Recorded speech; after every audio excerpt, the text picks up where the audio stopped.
I had a request last week, and we'll start with this, to split it up. Do offense and defense about what you think. So moving forward, a couple of you requested, so we'll do that. Let's start off with the offensive side of the football. Number one, you got to protect Garrett.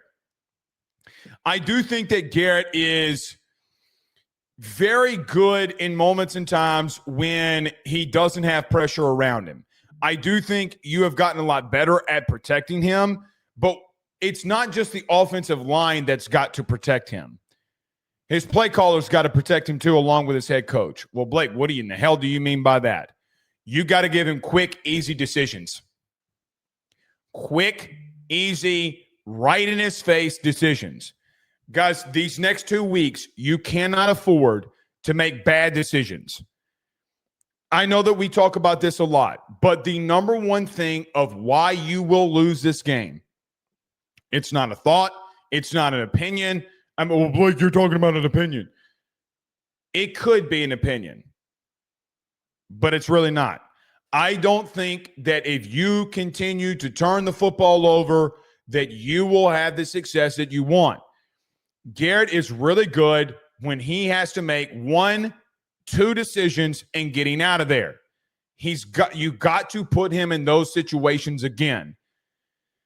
Guys, the question had been, is the injury affecting the situations offensively? Where I do think it did affect things offensively, I just don't think it ever, and I've said this, ever affected him as a decision maker. It should have made him a better decision maker. The bottom line truth in all of this is simple. You got to protect the football this week. It is more paramount this week to protect the football than in weeks past. Let me explain. If you give the ball over to Diego Pavia, Tim Beck in this offense, along with Eli Stowers, I fear that you're not going to get the ball enough to be able to get enough points and the points that I think that you need to win this game. The last 3 weeks, as we've talked about, Vandy is number 1 in the SEC in time of possession. They're number 2 in the country on third down. And number 1 in the SEC offensively on third down. We'll talk about that in a little bit more detail when we talk about the defense. I'm worried as hell that if you give them more possessions that they don't need to have, that they just run the clock so much on you and win the time of possession, and it feels like that you go into Nashville and they suffocate you because you can't get the football back. I don't know the status of Whit Weeks. I'm going to give you my opinion on what I think of the matter. But I say that to say, while you're down some defensive starters, Bernard Gooden's probably not going to go, and I really don't know the health status. I really don't know if Whit Weeks is going to go. If you're going to just ask me my opinion, I feel like that this Vandy team, based off of what they do, can suffocate you. They do not care if they run the football for 3 yards. They don't care. That is their game. That is their goal. Then they're going to line it up and do it again. Then they're going to line up and do it again. And then they're going to line up and do it again. They don't care. They will go 3 yards in a cloud of dust on you. And you got to be fundamentally sound. The thing about this, though, offensively, you can't give a team that their main goal is to squeeze you and suffocate you by holding on to the football, and where you don't have the chances to go back out there and get more points. You can't do that. Look, last week, you were able to get away with it because the defense was able to limit Lenore Sellers. They were able to get this team off the field on third down. You were able to get more possessions than what you needed to be able to win that game. Guys, I go to that game from the other night, and I say to myself, okay, well, LSU had 13 offensive possessions. 13. This could be limited to maybe 10. Maybe, if you let them play their game. That is not the place that you need to be at all. So, yes, is it bad to just throw turnovers and throw interceptions in general? Yes. What worries me to death, and I mean this, what worries me to death is not if right now, but kind of when you have the interception that they squeeze you and they suffocate you. The bottom line truth is, when are you going to just be a better decision maker? Listen, Garrett has got to take the criticism that he's gotten over the last couple of weeks, but the criticism that he's getting right now about these turnovers. Now, I was a big proponent of them last year and got a lot of criticism for it. He's got to wear this. Until he can fix those issues, he's going to have to wear it. He's got to be better there. Are you prepared for every scenario? Now, right now, there's not a lot of things that Vanderbilt does that you should not be ready for defensively. They are very multiple in what they do. However, they will run the same shit over and over and over and over and over again defensively. What have we seen from them in the last 3 weeks? They will run cover 2. They will run man. They will do zone blitzes. Most of the same, where they're sending interior pressure and they're going to kick somebody out on the wide side of the field. They'll play quarters. And then they'll do some exotic stuff and then play a cover 3. That is what they've done. There's not been more. Have they run other things? Yes. Is their base stuff on a five-finger scenario of what they're most likely going to run? Yes. Do they change that up against you? Maybe. And if they do change that up against you, hypothetically speaking, you got to be prepared for it. Do not force the ball into bad situations. Don't throw the ball into triple and double coverage unless your receivers got somebody beat. You can't do it this week because Vandy will suffocate you, man. They will hold on to the football and not give it back to you. That is their game plan. It's what made them tied at halftime with Alabama. Don't do it. Don't do it. Because they will suffocate you and try to run you out of that building. You can't give them those opportunities. Another thing offensively is I think that you got to continue to be multiple in the run game. You can't just keep running inside and outside zone. I thought that you caught South Carolina off guard last week with running counters, powers, split zone, zone reads, RPOs. They didn't know. They were just like, damn, I didn't think that they'd run this. And you got over on them. This run game has got to continue to progress. But look what happens when you're multiple. If you're asking me, I haven't really pushed this all week, but I'm going to bring it up now. I think Alex Atkins had a big hand in what happened this past Saturday. Actually, I'm not thinking. Alex Atkins had a big hand in what happened this past Saturday along with Brian Kelly. I do think that they'll continue to be involved. I think they'll continue to help Joe Sloan in the run game as he progresses as a play caller here, and you got to lean on him. This team is fundamentally sound, and it's going to be very interesting to see how you're able to run the football. Listen, Vandy doesn't have first-round dudes all over the place, but, man, if they have shown they'll be fundamentally sound against Bama, against Virginia Tech, against other teams. I even think that Garrett is going to have to run the football again this week. Because I look at the Virginia Tech game, I look at Ty Simpson, I look at the games and the teams that they've played. Brother, they have been fundamentally sound, but when you hit them with something that they're not expecting, and Ty Simpson scrambles, Kyron Drones scrambles, and you're able to get the yards that those guys got in critical situations, you got to run. But if Ty Simpson can run on 3rd and 7+ twice and pick up first downs, Garrett Nussmeier can. The run game, I feel a lot, and in my mind, I feel like a lot of your offensive success hinges on the fact that your run game's got to get going. Guys, there's no doubt, no doubt at all for me that the reason you were so much better offensively last week was because you ran the football more effectively. I don't think that that's a hot take at all because Garrett didn't light it up for 300+. He had games where he threw for 2 touchdowns. He had 2 picks too. So it's not as if that this passing game was something that was really elite. Trey'Dez Green was elite. Your pass game wasn't elite. So Can you and will you continue to be multiple? I think that they will. And I got to be real with you. There are some things I hear around the building. I think this offensive line after last week gained a little bit of confidence. I hope that they play with that confidence and they continue to progress. If you run the ball the way that you ran the ball last week against South Carolina, you're going to win. They're fundamentally sound, though, man. They're a really disciplined football team.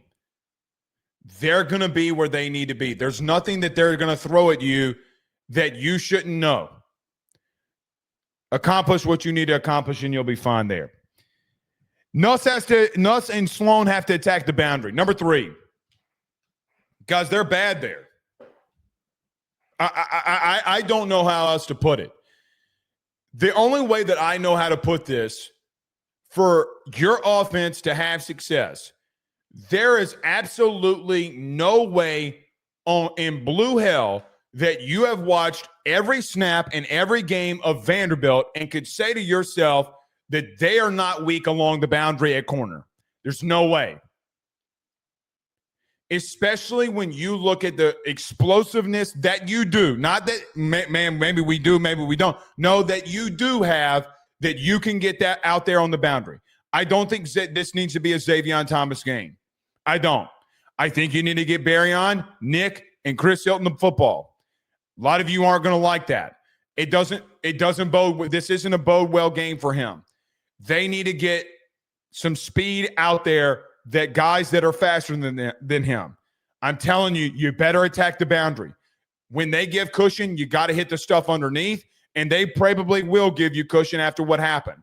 If they're going to run man and go in man coverage against guys like Ryan Williams multiple times, if they're going to go cover 2 against Ryan Williams and Horton multiple times, and they don't change it up, they're going to do the same stuff to you.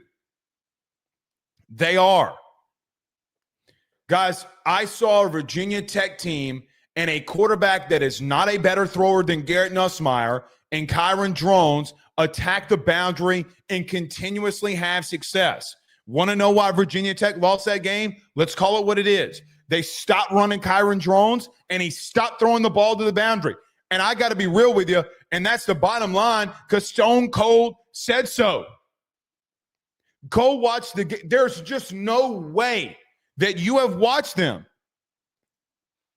In case you hadn't. Let's pull up an analytic here. Vanderbilt is 14th in the SEC in giving up yards in the boundary. 14th. Do I need to say more? Do I have to say more? You have not attacked the boundary from your passing game all year. You haven't. You better find a way this week.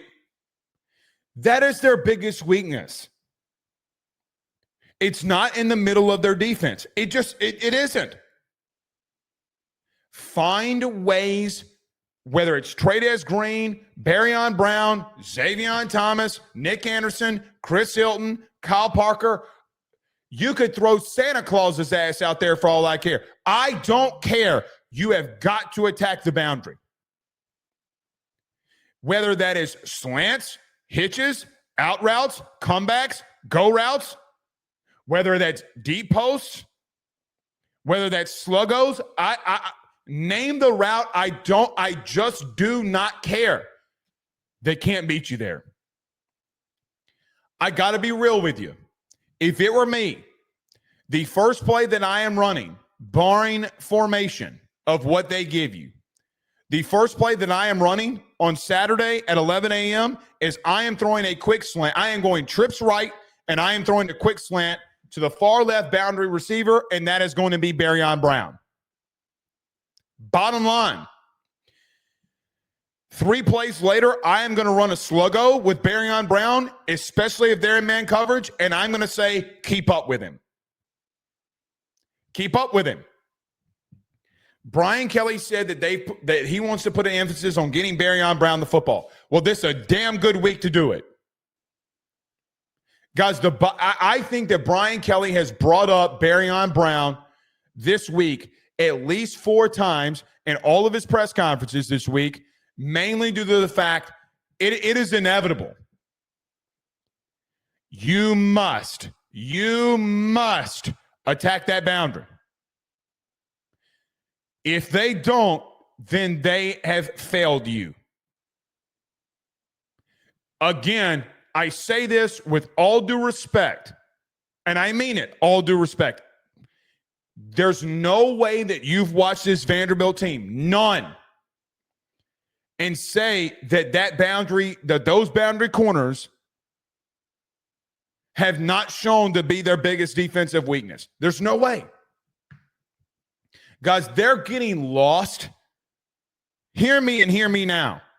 They are getting lost in man coverage. I have no idea how that happens, but they are. 2 weeks ago, Ryan Williams ran an out route. The DB ran the other direction. When he faked in, he went out. He kept running like Ryan Williams was running an in route. He was wide ass open. I mean, I cannot emphasize, and it's not like it was a insanely ridiculous route. He just ran 9 yards. He and hit an out route. And I'm like, dude, this guy got shook worse than a protein shake that your grandmammy drinks. I mean, what are those not propels? What do you call them? I don't even know what you call them. But you know, they come in little white and red bottles. You know what I'm talking about. The boosts. Boosts. That man got shaken up worse than a Boost protein shake.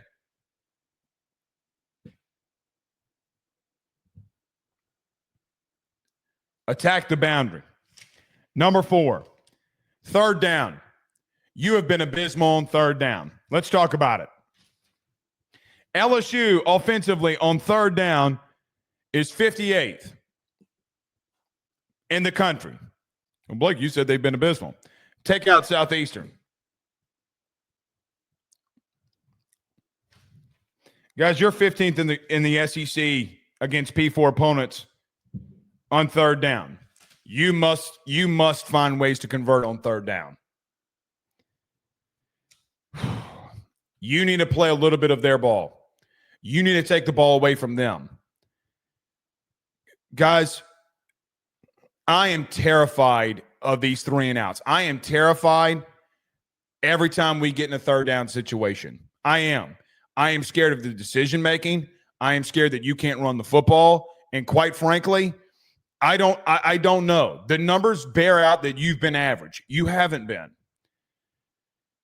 I do hope that they're early in the game, that you're managing things a little bit early. Hey, man, let's just get a couple of first downs. Let's get a 4-yard run. Let's get a 4-yard run or 3-yard run.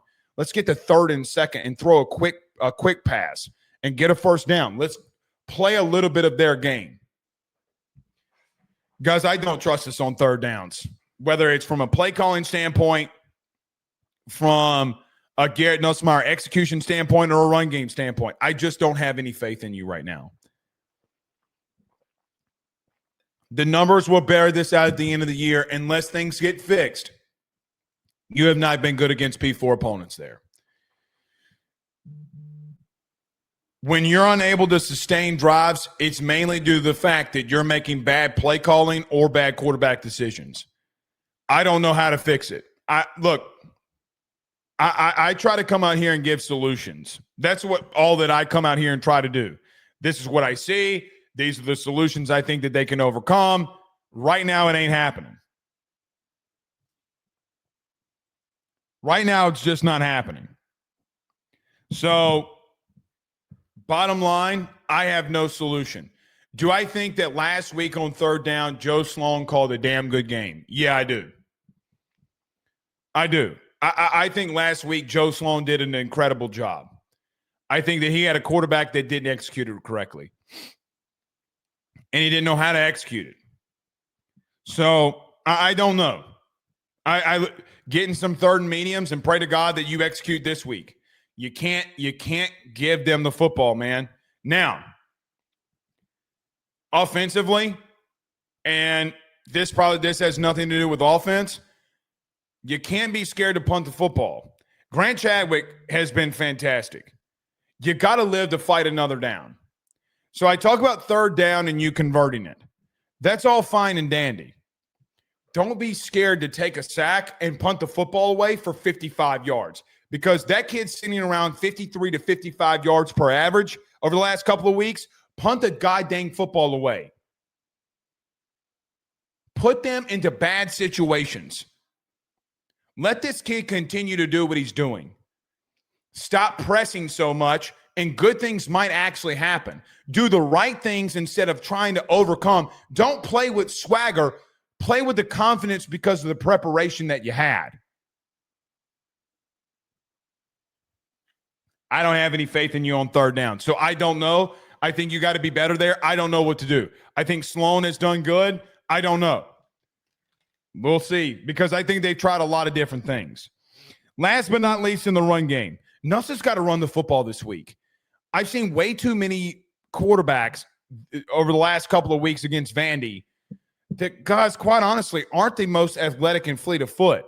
Again, if Ty Simpson can run for first downs, so can Garrett. If Ty Simpson can get a little bit shifty on some of these guys, so can you. I thought the best thing, and I mean this, outside of the throw to Chris that fell incomplete, and I still think that that's a positive for Garrett, I think the best thing that Garrett did was run last week. Personally.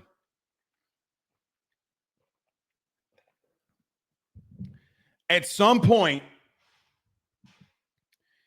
teams are going to respect that he will actually tuck the football and run. They'll respect it.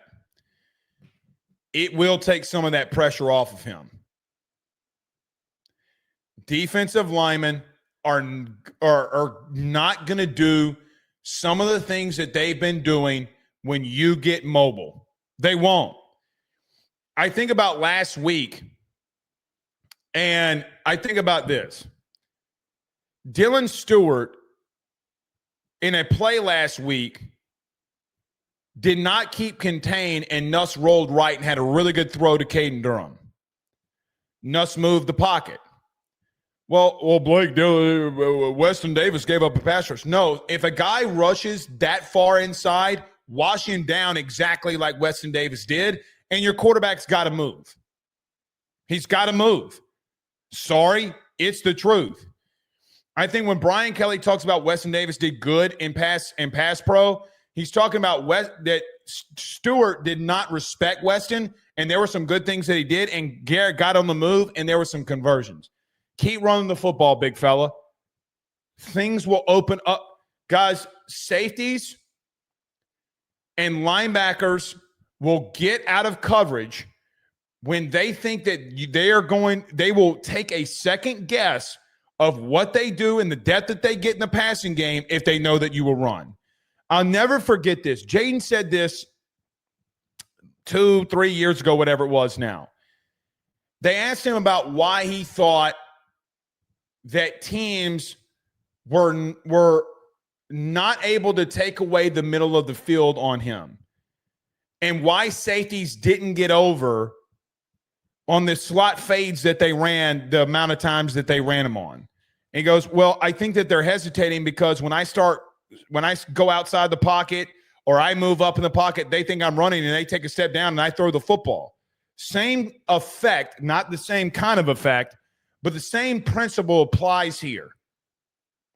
Nuss has got to get them feet moving, man. Start running that football and you'll be all right. He'll be all right. Let's move to the defense. All right. First and foremost, I do not believe that Bernard Gooden's playing. I think that that's pretty much well known. And I'm going to give you an opinion. This is not anything that I've heard. This is an opinion based off of Brian Kelly's press conference today, based off of him being on the report. I don't know if Whit Weeks is going to go. Now, today, the media corps went to talk to Brian Kelly, and Whit Weeks was spotted in a walking boot And he had a buzz cut. I love the buzz cut. Brian Kelly said today that Whit Weeks is a game time decision. Guys, that means he's not ready to go right now. Brian Kelly stated, and I quote, well, we still have 48 hours to see how this thing goes. Okay? 48 hours to see how what thing goes.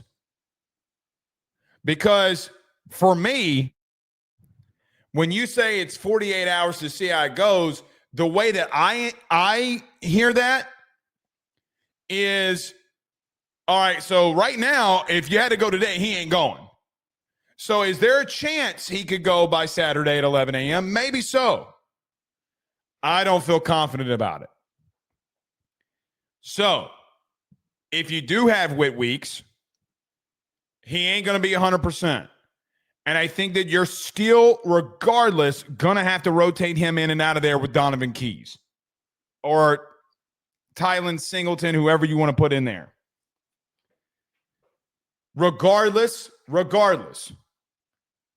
Donovan Keys and Walter Mathis with Gooden and Weeks potentially out have got to be big. Keys gives me confidence because of what he did against Florida. I still think Florida's a very physical football team, guys. They're still running the ball for 5.5, 5.6 yards per carry. It's because Billy Napier is a dummy of why they're not running the football.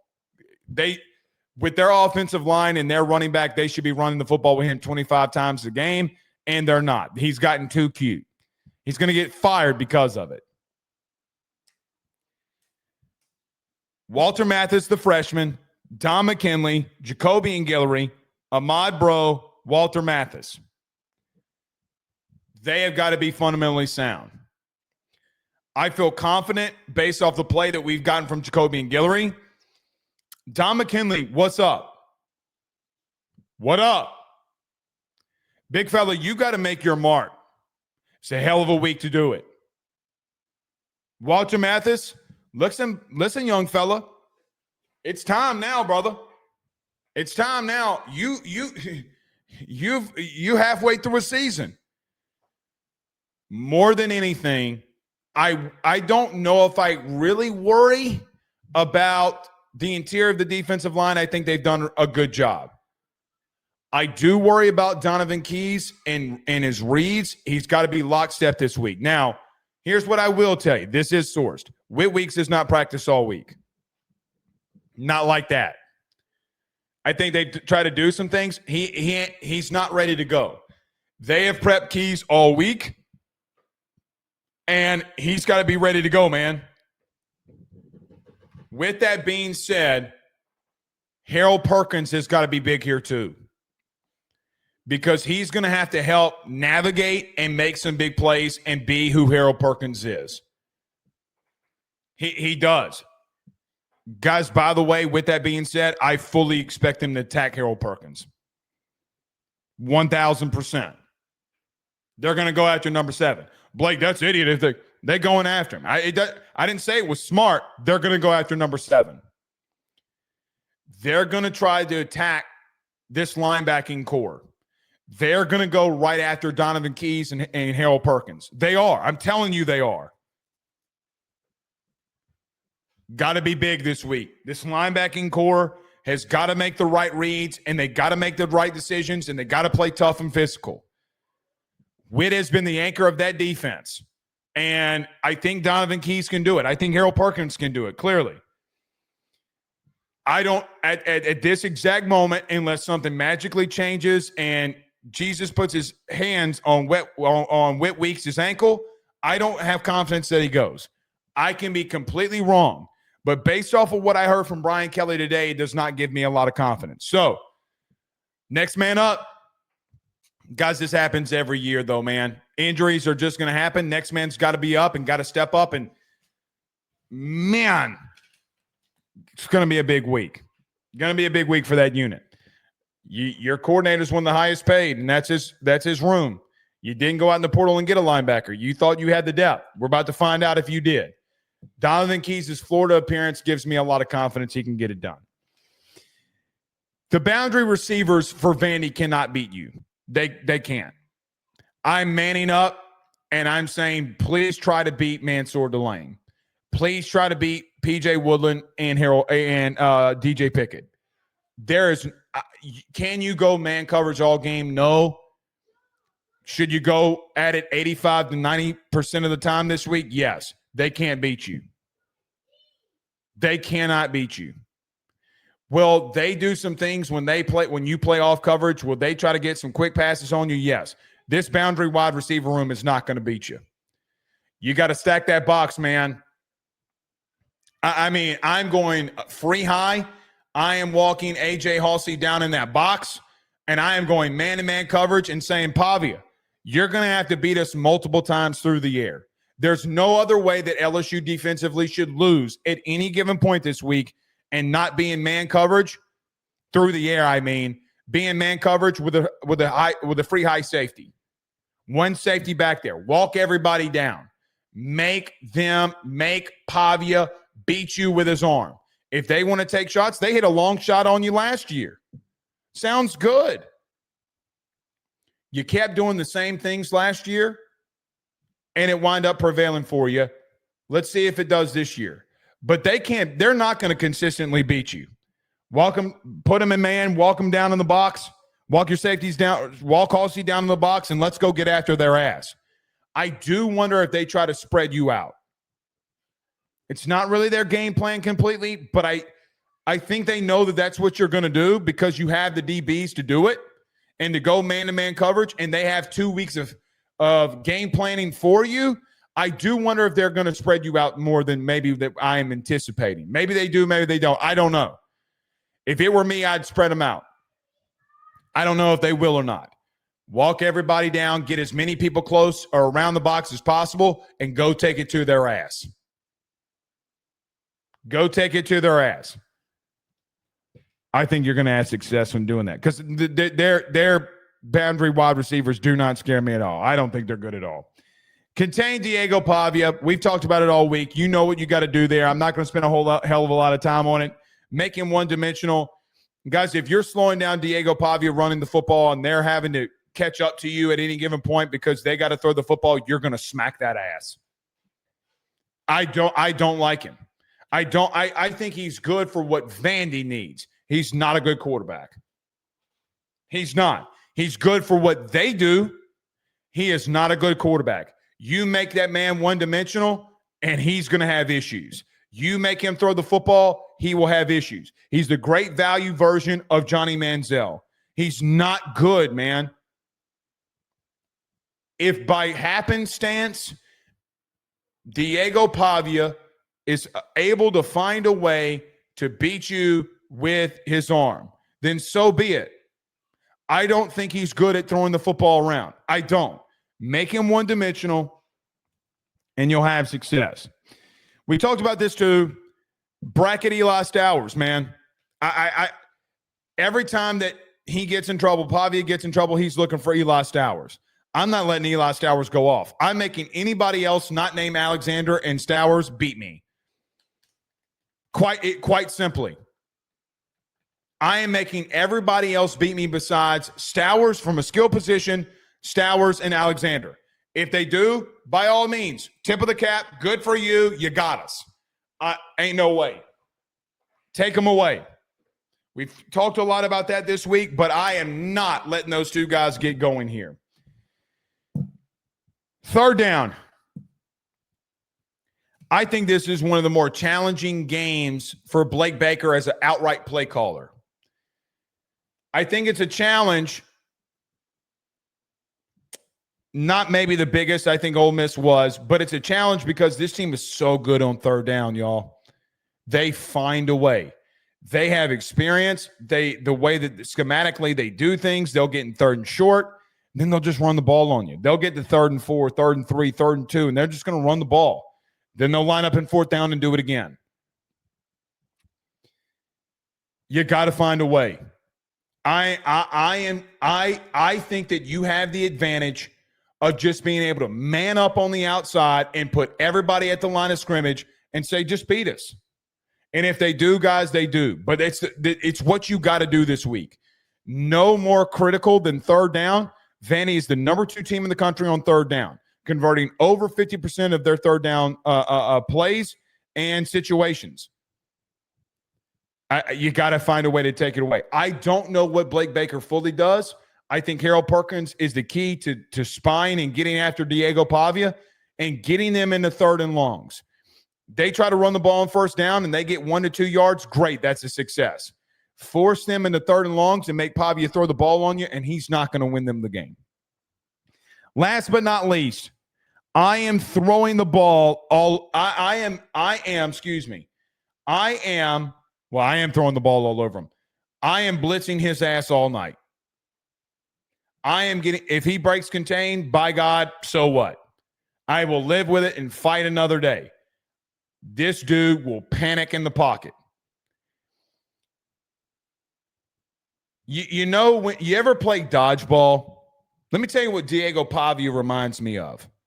You ever play dodgeball and you ever watch somebody play dodgeball and you see, like, there's only one player on a team and there's only one guy that you got to get out, or one girl you only got to get out for one team, and how they're just moving all around and they're panicked and they're trying, that's what Diego Pavia reminds me of when he's in the pocket